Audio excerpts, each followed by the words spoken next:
What a performance then from Leeds. Huge disappointment for Chelsea fans, especially when they take a look at the table. Look at the gap now between Arsenal and Chelsea. 9 points between the two. Of course, Chelsea were kind of declared as the title contenders after what we saw at the weekend. But of course, that defeat, along with City and Aston Villa winning, meaning the Maresca's side dropped to 4th in the table.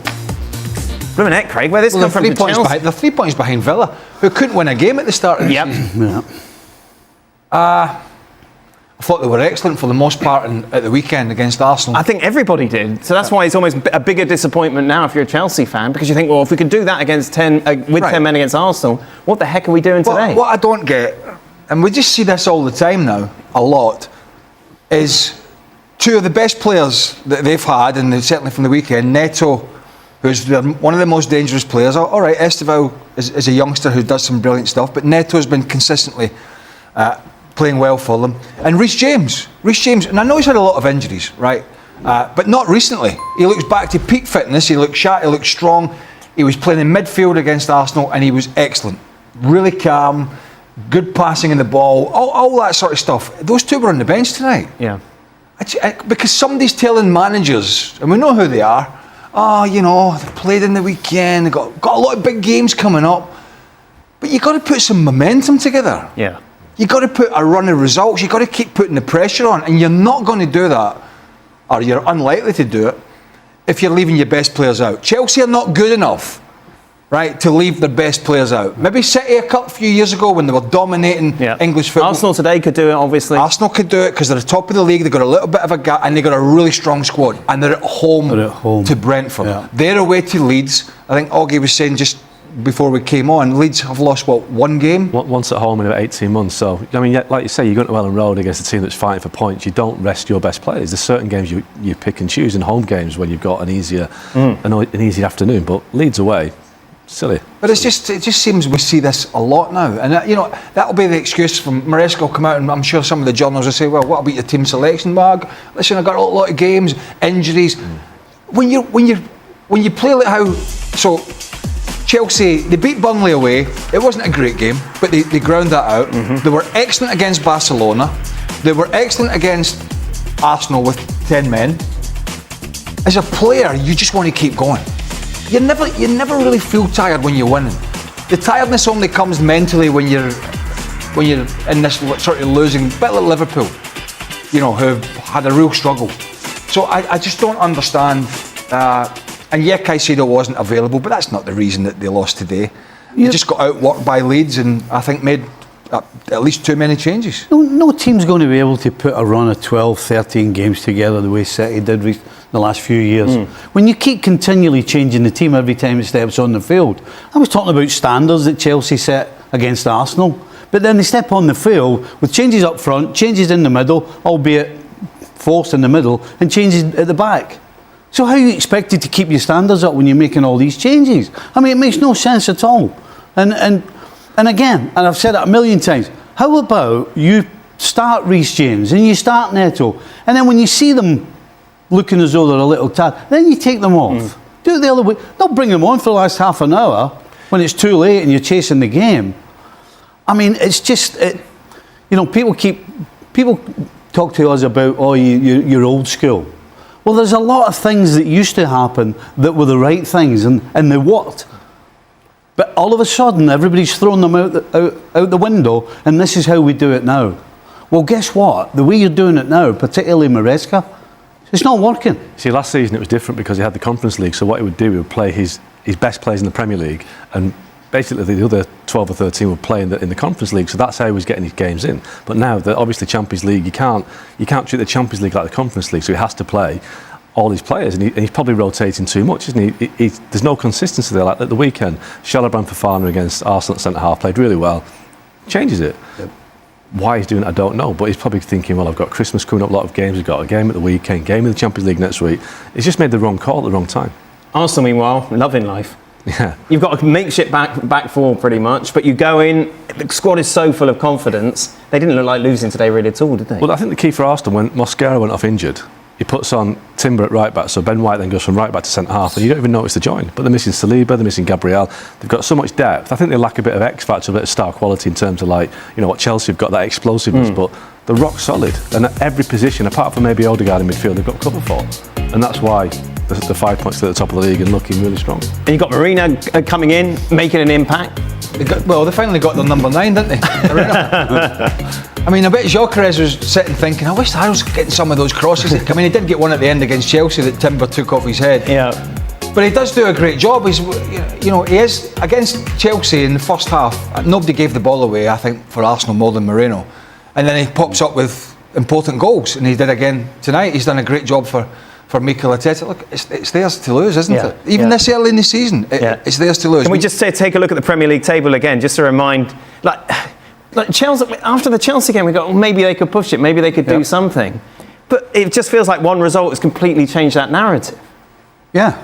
I mean, to be fair, maybe we kind of got too excited about the performance Chelsea gave us against Arsenal, because we had been talking all season about how you can't really trust them. You know, we know what they're capable of, but they don't always show it.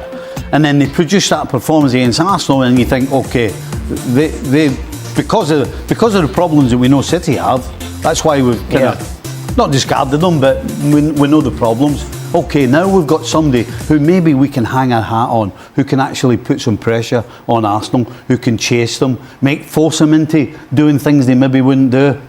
But then they turn round, the manager picks the wrong team, the players that do play don't produce certainly the intensity was nowhere close to what it was against Arsenal.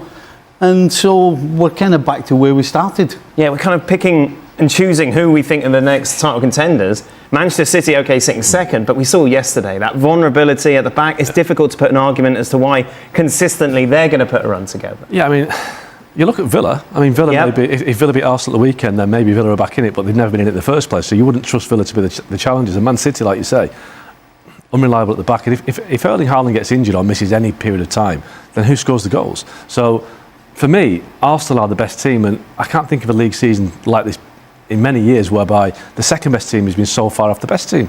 There's just not a direct challenger. There's nobody there that you can... I mean, the league is so poor this year that Liverpool and Man United could both qualify for the Champions League, which is crazy considering how they've had the season so far. I mean, we were sitting here, I don't know, 3 weeks ago, whatever it was, talking about City, and people were saying, well, you're talking about the defence, and their defensive record at the time wasn't that bad. And it wasn't. They were saying, well, you know, but that's the last 3 or 4 games, that's gone out the window. It's completely gone out the window. I mean, they were hanging on against Leeds. 10. We lost 10 goals in the last 4 games. So, I mean, that... City could do business in January. A lot of clubs, I think, are looking at the window, but City they've got headroom to spend. They like Semenyo at Bournemouth. They like Elliot Anderson. I don't think. But Semenyo's not a defender. Didn't they do a lot of business last January? Yeah, and in the summer. And where are they? Where's Mamouche? They're all sat in the stand. How can you be in a position a club over there? How can you be in a position a club like Man City? You knew you were losing some of your key fullbacks. You had the summer to address it. They're still playing Matheus Nunes at right back, and you know, and Nico O'Reilly at left back. He's a very good player, but he's not a left back. No. You signed that Nouri from Wolves in the summer. I mean, I'm fed up saying this. He's a good footballer going forward. He can't defend. Well, what City have done, they've signed lots of players over the last 2 or 3 windows who haven't been as good as the ones that they replaced. And substantially different, you know, certainly in terms of De Bruyne and Reinders. But for me, they haven't addressed the Rodri situation. Rodri to me looks like he's really struggling to get over his injury. And they brought in Nico Gonzalez in January, hasn't done well. They were expecting Rodri to be back this season, and Rodri would have kind of locked the door in front of the defence. He's not fit, he's struggling, and that has left a real problem in the team. So I think if City can address that in the window, like I said, they like Elliot Anderson. I think £100 million for the midfield in January. I can't see Forest selling, but if they get something like that in, and Semenyo, then that would give City a bit of a But how can That's going to be tough, though. Absolutely. You're talking about a Ballon d'Or winner. Who, Elliot Anderson? Yeah. I mean, Rodri is a guy that won the Ballon d'Or who gets a bad injury, and you know it's going to take time when he comes back. I mean, even, you know, they've been scouting, you know they're looking at people, but they're never going to. You can't replace Ballon d'Or. He came back in June, and they were expecting this season that he was having his kind of pre-season in June at the Club World Cup, get a couple of games under his belt, and they expected by the start of this season, or certainly by now, he'd be back playing again. Right. And he's just struggling. He's picking lots of injuries, hamstring problems. So clearly, I mean, he's had a cruciate bad injury, so he's clearly struggling to get back to anywhere near his best. But that's a big ask for any player. I don't care how good you are, to come in and all of a sudden the back door's one player, the back line's protected. They knew the full-back position has been key for them, and key for them tactically as well, how he plays his full-backs. I mean, they're all doing it now. Most of them are copying him. But didn't even he say at Guardiola that, if you look at Arsenal, for example, we look at their back line, their full-backs were wanting to get forward, but ultimately you could argue certainly Calafiore is a centre-back. But the Timber and Calafiore, their first job and their first mindset is defending. Everything else is a bonus after that. And I think that's the right mentality to have. Guardiola seems to have the opposite, whereas he wants these attacking players and the full-back position, and it's leaving the rest of the other two centre-halves exposed. I mean, how can you be 5-1 up? I mean, Fulham, to be fair, had only lost, I think, 4 goals. So the fact that City scored the amount they did is kudos to them. But you're 5-1 up, and then you're hanging on at the end of the game. Merce, we touched on it already. That's going to be a fascinating early kick-off on Saturday, isn't it, at Villa Park? Because they're now 6 points behind Arsenal. It's quite a gap, but the run of form they're on at the moment, I keep mentioning, but 8 wins in the last 9. A few weeks ago, Villa are down in 18th. They're now part of the title race, aren't they? So what kind of problems can they cause Arsenal on Saturday? Well, they're full of confidence, absolute full of confidence. It's all about timings for me when you play Premier League games. 5 or 6 weeks ago, Arsenal are looking at that game going, this ain't bad, we're playing Villa, you know. All of a sudden now, the last team you want to be playing is Villa away. It's just come into it like that. Villa are playing with confidence. They've beaten Arsenal before. They've caused Arsenal problems. They stopped Arsenal winning the league at the Emirates, really, a couple of years ago when they won there. They caused Arsenal problems. I think last year, Arsenal... They won 2-0 there. They won 2-0, but the year before, Arsenal really run them ragged, but I think Villa won 1-0 that day. Correct, yeah. So there'll be a lot of panic. This is a big football match. Draw's no good now. You draw this game, Man City win, 2 points gained again, and everything goes out, So for me... 12:30 kickoff as well. They do make a difference, these early morning kickoffs. Yeah. Just coming back to Declan Rice, he did come off with a bit of an injury. I mean, and listen, it's difficult to second guess how bad it is, but it didn't look overly serious. But he'd definitely be a question mark for the weekend, wouldn't he? No, Henderson went over to him to pat him on the head, and he pointed to the back of his calf. He didn't look too disappointed, but for me, he's the one player they can't miss. Yeah. Again, he was phenomenal again today, bombing forward. So yeah, big match this weekend. Mikel Arteta has made it clear that Arsenal will need to unleash their complete player against Bayern Munich. The Gunners host the German champions at the Emirates Stadium on Wednesday, and one man in particular could be decisive. Ebereki Eze, described as a very complete player by teammate Mikel Merino, is emerging as one of Arsenal's most dangerous weapons ahead of their Champions League clash with Bayern. The 27-year-old announced himself in North London with a stunning hat-trick in his first derby since arriving in a £67.5 million move from Crystal Palace. His 3 brilliant goals dismantled Tottenham, and truthfully, he could have scored even more. Merino believes every one of Arsenal's 8 summer signings has lifted the squad's level, helping the team build a 6-point lead at the top of the Premier League. But Wednesday's matchup is different. Bayern Munich, the reigning Bundesliga champions, represent the toughest test yet for Arteta's side. Speaking after the win over Spurs, Merino praised Eze's qualities and hinted at the impact he could have in such a high-stakes European battle. We've brought in a lot of players who can make a difference. But you can see that other teams have spent big as well, the Spain international said. Individual brilliance can win matches, sure, but in the end, it's the team that matters. If you have great players who don't connect, that's a problem. The good thing about this group is that everyone thinks about the team first. When asked about Eze specifically, Merino didn't hesitate. I think he's incredibly complete. He can dribble, he can pass, and his technical quality is outstanding. In Spain, we always talk about players who can connect with others. He has that naturally. He grew up with that instinct to link play, move the ball, and build relationships on the pitch. He also has the mindset to get involved, demand the ball, and influence the game. At the same time, he's strong, he can take players on, and he can finish. He's a truly complete signing. Merino also touched on how the modern game often reduces players to simple numbers. These days everyone judges players by goals and assists, that's just how it is. But as footballers, we see the deeper qualities he brings, the technique, the movement, the intelligence. Even in training, you can tell immediately how special he is. Yes, he's scoring goals, but he's much more than that. He's an exceptional player, and we're incredibly lucky to have him. He can play in several positions and adapt to different systems. He's been a huge addition for Arsenal. Beyond the technical qualities, Mourinho believes Iza's attitude, and the healthy competition within the squad, will be crucial in Arsenal's title push. You can hear the calm in Eberechi's voice and see it in the way he carries himself. He's confident, grounded, and every morning we sit together in the sauna at the training ground and talk about everything, he added with a smile. He's a great guy, already fully integrated, and we need players like him. Competition is fierce. There's so much quality in this squad. That's exactly what the manager wanted, as many top players as possible, all ready to play. It makes his decisions tough, choosing who starts and who doesn't, but it also pushes every one of us to give our best in every session. And that's why we're improving as a team.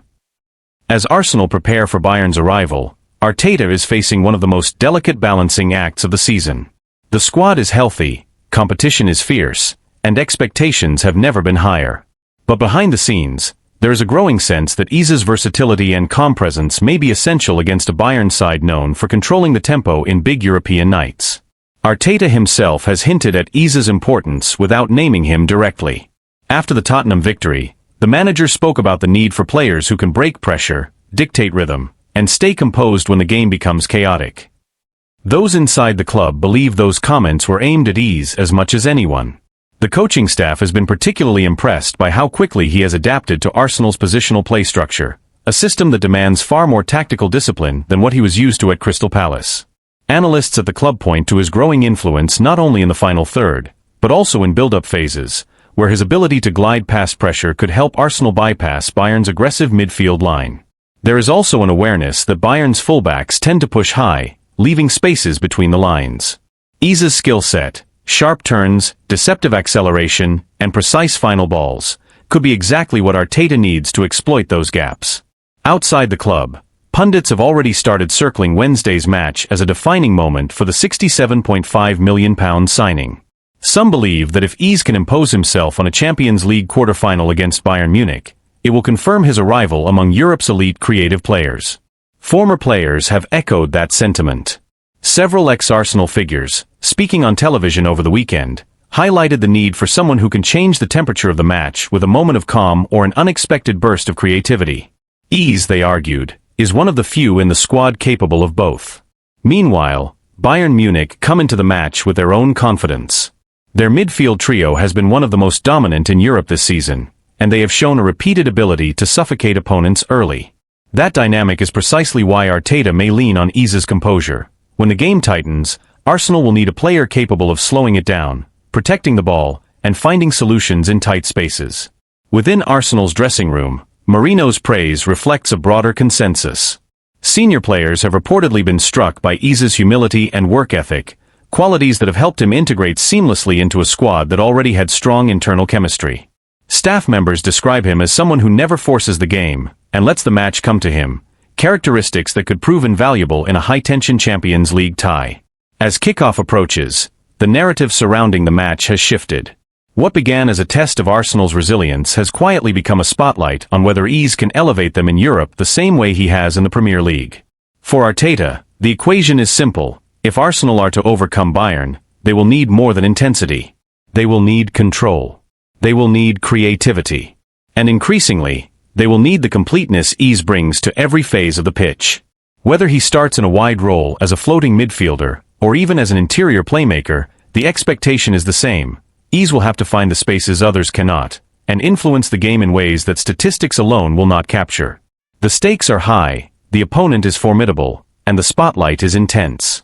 But within the walls of London Coney, the belief is growing that this is exactly the kind of stage Eberechi Iza was signed for. Martin Odegaard is nearing a return to action after suffering a medial collateral ligament injury in Arsenal's 2-0 win over West Ham earlier in October. Yet, 3.5 years after Mikel Arteta named him captain, the Norwegian finds himself in an unfamiliar position. His place in the starting lineup is no longer guaranteed. For the first time since joining the club permanently from Real Madrid in August 2021, there is real debate over whether he remains an automatic choice for Arteta's 11. Odegaard, now 26, has been central to Arsenal's resurgence under Arteta, the conductor who shaped the team's rhythm through some of their most fluid football. But this season, the Gunners have been forced to navigate long stretches without their captain, first due to a shoulder issue that kept him out of 4 matches in September, and then because of a knee collision with West Ham's Crescencio Somerville that sidelined him again. And during his absence, something significant happened. Ebereki Eze stepped into the spotlight. Eze's sensational hat-trick in the North London Derby has complicated the picture. Now thriving in a central role, the England international has given Arsenal a different kind of presence around the edge of the box. A blend of unpredictability, directness, and two-footed confidence that opponents struggle to contain. He may not control games with the same metronomic precision as Odegaard, but he offers a spark, a willingness to take risks at moments when Arsenal need a jolt of creativity. After such a standout performance against Tottenham, it feels almost impossible to imagine Arteta leaving Eze out. The manager has always had a soft spot for players riding a wave of confidence, and Eze is currently surfing at full height. There was a similar situation back in September, when Mikel Merino was handed a start against Manchester City after scoring 4 times in 2 games for Spain, including a hat-trick against Turkey. Arteta doesn't hesitate to reward form. Eze has carried that form onto the international stage as well, recently scoring a stunning goal for England in a 2-0 win over Serbia in the World Cup qualifiers at Wembley. Though he can play on the left, it has always been clear that Arteta brought him to the Emirates to operate in midfield. And with Declan Rice and Martin Zubamendi near untouchable in the double pivot, the odds of Eze and Odegaard consistently starting together seem slim. That leaves Odegaard in an unfamiliar position. He needs minutes to rebuild sharpness, yet Arsenal's medical team won't rush him. The plan is likely to ease him back through short substitute appearances before restoring him to larger roles. But even once fully fit, Odegaard faces genuine competition, because Eze has shifted the landscape. His arrival has raised the team's ceiling, and his performances have earned him the right to keep his place. Before the dismantling of Tottenham, Eze had scored only twice for Arsenal, one against Port Vale in the Carabao Cup and another versus his former club Crystal Palace, a clever finish that sealed victory. Now with 5 goals across all competitions, he sits just 1 behind Odegaard's total from last season, when the captain made 45 appearances. Odegaard's 2023-24 numbers were outstanding: 11 goals, 12 assists, influence written across every competition. That is the standard he must match again if he wants to reclaim his spot, because Eze is hungry, confident, and eager to impress ahead of next summer's World Cup. Arteta will insist that Arsenal need both players at their best if they are to meet their ambitions in the months ahead. And with Kai Havertz also working his way back to full fitness, potentially slotting into midfield behind marquee striker Victor Gyökeres, the battle for places has never been fiercer at the Emirates. For Odegaard, the message is clear: he must rise to the challenge. His leadership and quality remain unquestioned, but he can no longer rely on reputation alone. If he embraces the competition and fights his way back into the side, his return could push Arsenal to even greater heights. And if the team has already reached this level without several key figures, the potential for what comes next may be even greater. Inside the club, staff members are quietly acknowledging that Arsenal are entering a new phase, one where no player, not even the captain, is immune to tactical evolution. Arteta has spent the past 2 seasons building a squad capable of sustaining pressure across multiple competitions, and the emergence of Eze is a sign that the manager's long-term planning is beginning to bear fruit. Depth is no longer a luxury, it is a necessity. But with depth comes difficult decisions. Arteta has always valued balance in midfield, and the contrasting profiles of Odegaard and Eze force him to reconsider what type of midfield best suits the team's ambitions in Europe and the Premier League. The technical control and spatial awareness that Odegaard brings have defined Arsenal's identity under Arteta. Conversely, Eze's dynamism, physical presence, and unpredictable touches give Arsenal a new dimension, especially against teams that sit deep or defend aggressively in central areas. This internal shift has also caught the attention of analysts and former players. Several pundits have begun to question whether the captaincy should guarantee a place in the lineup, especially at a club with ambitions of challenging for the Champions League. Others argue that Odegaard's leadership is too valuable to sideline, pointing to the standards he sets in training and his influence over younger players. Those debates are already spilling into the media, and they will only intensify as the season progresses. There is also the tactical question of whether Arteta might eventually experiment with a system that accommodates both Ease and Odegaard, something he briefly attempted earlier in the season during the win over West Ham. But with Rice and Zubimendi forming an almost impenetrable midfield pairing, any reshuffle risks destabilizing the defensive structure that has made Arsenal one of the most resilient teams in the league. The manager has hinted that he is open to adjustments, but only if they enhance the team's overall cohesion. For Odegaard himself, the challenge is as much psychological as it is physical.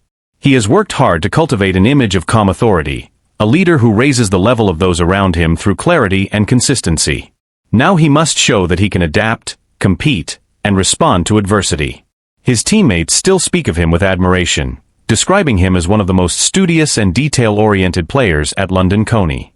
They believe that once he regains full rhythm, he will naturally reassert his influence. Yet even they acknowledge that the landscape has shifted. One senior player privately remarked that, "The team is different now, Ease has changed what we can do in the final third." That sentiment reflects not a lack of faith in Odegaard, but an understanding that Arsenal have evolved while he has been sidelined. For Arteta, the ideal scenario is straightforward: a fully fit Odegaard competing with a fully confident Ease, creating a level of internal competition that lifts the entire squad. The manager often speaks about the need for healthy tension among his players, pressure that keeps standards high without fracturing unity. The arrival of Victor Gyökeres, combined with the recovery of Havertz, only amplifies that dynamic. Arsenal's season will almost certainly hinge on these midfield decisions. With Champions League knockout matches approaching and the Premier League title race tightening, Arteta must decide not only who starts, but what kind of identity he wants his team to carry into the defining months of the campaign. The next few weeks will reveal whether Odegaard's return sparks a resurgence or a battle for relevance. If he manages to reclaim his place, it could serve as a reminder of why Arteta trusted him with the armband in the first place. If he struggles, it will underline how rapidly Arsenal are progressing, and how little room there is for sentiment at the highest level. Either way, the captain's response will shape not just his future, but the trajectory of a team that believes it is on the brink of something significant.